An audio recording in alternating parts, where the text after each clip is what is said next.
When you spend time in search and rescue, you realize really quickly that search and rescue isn't about hiking. It's not about ropes or radios or maps or helicopters. It's all about people. It's about people who are lost, people who are grieving, people who are scared, and the amazing people who are willing to get up at 2 a.m.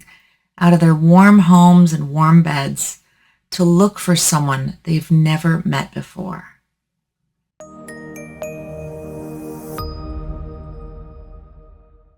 Honestly, I think search and rescue has changed the way I see humanity. I never intended to join SAR in the first place. Actually, I kind of stumbled into it during one of the lowest periods of my life.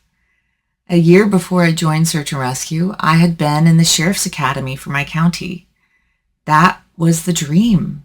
I had always wanted to be in law enforcement. Law enforcement was the direction my life was headed. I had pursued it for years, and I finally got that job offer, and I was in the academy, and then I got injured. I tore 3 ligaments in my ankle during the academy, during one training in the mountains. But at the time, the doctor told me it's just a sprain. So I kept going, because if I didn't, I would lose hours and I was going to fail out of the academy. So I pushed through the pain. I limped through training. I convinced myself that I could do it and it would get better on its own. And eventually, I failed a scenario that cost me the job. I'm not going to pretend I was perfect in that scenario. I've always struggled with the more physically confrontational parts of the job. But I also vividly remember trying to fight through constant pain while doing defensive tactics. Every step hurt. Every movement hurt. I remember awkwardly trying to cuff the role player in this weird position because I physically couldn't move correctly without pain shooting through my ankle. The proctors didn't like it, to say the least. I failed the scenario, and I failed the academy. 3 weeks later, I went to the doctors again, and they finally approved my MRI. 3 torn ligaments, they said. I ended up needing surgery, and for almost 9 months, I couldn't walk normally without a knee scooter or a cane. Honestly, I was devastated. I had lost the direction I thought my life was going. I had gained almost 40 pounds during those 9 months I didn't walk. I was in the worst physical shape of my life. I felt embarrassed. I felt lost, like I had failed myself somehow. And when you lose a dream that you've built basically your entire identity around, there's just this horrible emptiness afterwards. Like, okay, now what? Around that time, my realtor, who also happened to be the training officer for the local county search and rescue team, told me I should just come and check it out. And I remember him telling me, like, if you hate it, you don't have to come back. It's fine. And honestly, at the time, I mostly viewed it as something that might help me get back into law enforcement again when I was ready. It would keep me involved in my community, would look great on the resume, I'd maintain that relationship with the sheriff's office, and I would be ready once I was ready to start applying again. So I showed up to the SAR interview, and somehow that decision changed my life. A few months later, after a long academy, I became a full-fledged member of the team. And somewhere along the way, in these last 10 years, these people became family. And I mean family in the real sense, where you love most of them, a couple of them drive you absolutely insane, some you barely ever see, and some become lifelong friends. But they become part of your life in a very unique way, because you suffer together and you train together. You search together, you get cold together, you get exhausted together, and sometimes you get heartbroken together. One of my first searches was for a missing elderly woman with dementia, several hours outside of our county. I barely knew what I was doing. I was intimidated by everyone around me because they all seemed to know so much more than I did, and they were so much more experienced and capable than me. But I showed up, and I hiked more than 10 miles that day searching for her. And we never found her. And honestly, every time we don't find someone, it still weighs on me. I think people outside of search and rescue imagine that every story ends with a big dramatic rescue. But many don't. Sometimes people are never found. And that's one of the hardest parts of this work. People don't always understand what it means when a search gets called off. In California, most search and rescue teams are entirely volunteer-based. Nobody is getting paid to be here. So people leave work, they lose out on paychecks, they leave their families, they miss birthdays, they miss holidays, they lose sleep, and they search. And at some point, leadership has to look at the situation and make the difficult decision to say all the likely areas have been searched as thoroughly as possible, and we don't have anywhere else to search. And then the search transitions into what's called a limited continuous search, which basically means we never stop looking. We train in parks where people were never found. We revisit areas. We stay ready in case new evidence appears and tells us another area to search. Because their families, they don't ever stop searching. And neither do we. Over the years, I've seen some incredibly beautiful parts of humanity through search and rescue. I've seen ordinary people do extraordinary things, selfless things. I've seen volunteers spend countless hours searching mountains, ravines, forests, and disaster zones for complete strangers. They don't do it for money. They don't do it for recognition. They do it just because some other human being needed help. And I think that in a world that can feel so angry and disconnected sometimes, that matters a lot. One of the searches that impacted me the most was during the Paradise fire recovery operations. There was devastation everywhere. Entire neighborhoods reduced simply to ash. Nothing was untouched. Cars were melted. Buildings left with just a chimney. And I remember I was sitting there during a quick lunch break when somebody called me on my phone and asked me, "Are you evacuating?" And I just looked at the phone and I'm like, "What do you mean?"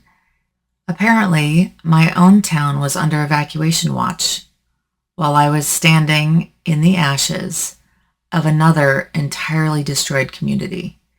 And in that moment, staring at this destruction all around me, all I could think of were my animals, my dogs, my cats, my chickens.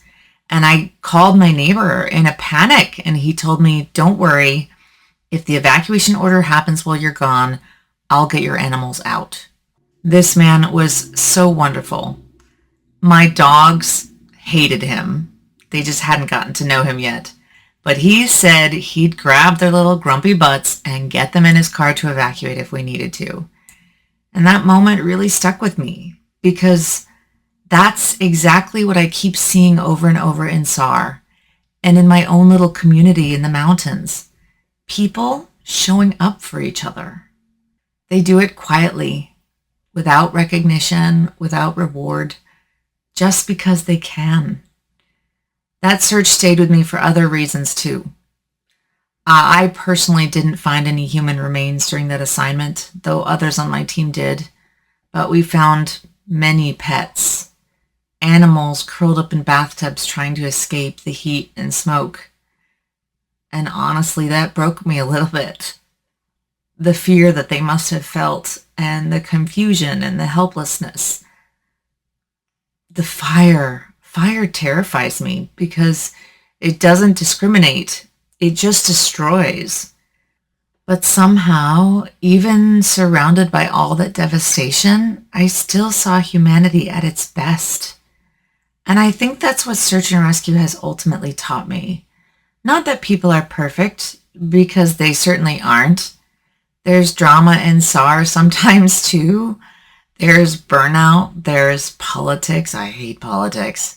There's strong personalities. Humans are humans, let's just be frank, no matter where you go. But despite all of that, I have seen some of the most heroic and unselfish people I've ever known through this work.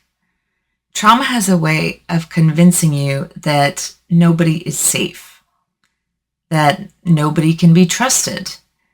But I trust these people with my life. I hate heights, for example. I hate cliffs. I hate helicopters. And yet somehow, if this team told me, Janae, tomorrow I need you to go over this cliff, over the side of this mountain to help someone, I'd probably do it because I trust the people beside me. And at the end of the day, all of us are there for the same reason. Somebody out there needs help. And they will help keep me safe, just like I will look out for them to keep them safe. One of the best feelings in the world is finding a missing subject alive. There's almost nothing that compares to it. I remember one search where a subject was found alive and we didn't think that was going to happen. And his wife came over to us sobbing and thanking everyone. Just overwhelming relief. And those moments, they stay with you forever. They really do. But honestly, even when we find someone deceased, there's still this complicated feeling of relief and satisfaction even that we helped bring someone home to their family. Now they can get answers. They can hopefully eventually get some closure, a chance to grieve, because the hardest searches are not those ones. They're the ones where someone is never found at all. And after all these years, that's why I stay.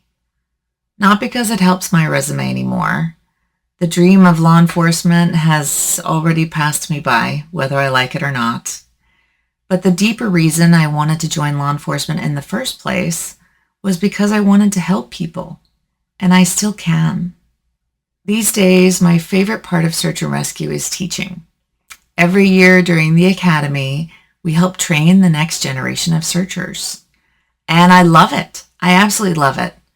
I love watching the new recruits slowly realize they're capable of more than they thought they were.